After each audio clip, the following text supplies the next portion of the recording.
تو جہاں ابھی کتاب و سنت کی بات ہوئی، کیا داعی اور مبلغ کے لیے ضروری ہے کہ وہ کسی مدرسے سے فارغ ہو؟ نہیں، ضروری نہیں ہے، البتہ علم حاصل کرنا ضروری ہے۔ علم حاصل کرنا ضروری، مدرسے کے اندر ہی وہ علم حاصل کرے یہ ضروری نہیں، علم حاصل کرنا ضروری ہے۔ اس لیے جب آپ نے پوچھا کہ برادرس سے مراد کون ہے، تو ہم نے اس وقت کیا کہا تھا کہ اساتذہ کے سامنے بیٹھ کر معروف طریقے سے بتدریج انہوں نے کتاب و سنت کا علم حاصل نہ کیا ہو، تو یہ ہے حقیقت میں اصل شرط کہ استاد سے اس علم کو حاصل کیا ہو، استاد کے سامنے بیٹھ کر بتدریج معروف طریقے سے علم کو حاصل کرنے والا ہو۔ تو اس سے یہ پتا چلا کہ استاد کا ہونا ضروری ہے۔ اب یہ استاد اپنے گھر میں بیٹھ کر کسی دوسرے کو تعلیم دیں، کوئی شخص جائے اور کسی استاد کے گھر میں جا کر ان کے پاس پڑھے، یا پھر وہ استاد مسجد میں بیٹھے یا پھر مدرسے کے کلاس روم میں بیٹھے، کہیں پر بھی بیٹھے، لیکن استاد کے سامنے بیٹھ کر اس علم کو حاصل کر بتدریج آگے بڑھنا، اسٹیپ بائی اسٹیپ، نیچے سے اوپر تک آگے بڑھنا ضروری ہے، اور اس کے لیے صبر کی ضرورت ہے، ایک لمبی مدت کی ضرورت ہے۔ تو یہ ہے اصل شرط۔ کبھی آپ نے نہیں سنا ہوگا کسی عالم دین سے،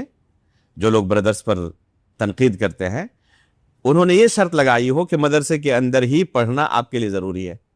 کبھی انہوں نے یہ بات نہیں کبھی نہیں لگائی شرط۔ ہمیشہ وہ یہ کہتے ہیں کہ آپ اساتذہ سے معروف طریقے سے علم حاصل کریں۔ آپ شیخ ابو زید ضمیر حفظہ اللہ کو جانتے ہوں گے؟ جی الحمدللہ۔ جو علماء کرام برادرز پر تنقید کرتے ہیں، انہی علماء کرام کو آپ نے دیکھا ہوگا کہ شیخ ابو زید ضمیر حفظہ اللہ کی طرف لوگوں کی رہنمائی کرتے ہیں کہ ان سے آپ جڑے رہیں اور ان کے دروس سے استفادہ کریں۔ جی بالکل۔ حالانکہ شیخ ابو زید ضمیر حفظہ اللہ انہوں نے کسی مدرسے میں تعلیم حاصل نہیں کی، کسی مدرسے میں جا کے انہوں نے نام نہیں لکھایا، لیکن جو علم حاصل کرنے کا معروف طریقہ تھا اہل علم کے یہاں، وہ طریقہ انہوں نے اختیار کیا، علماء کرام کے ساتھ جڑے، اور پھر انہوں نے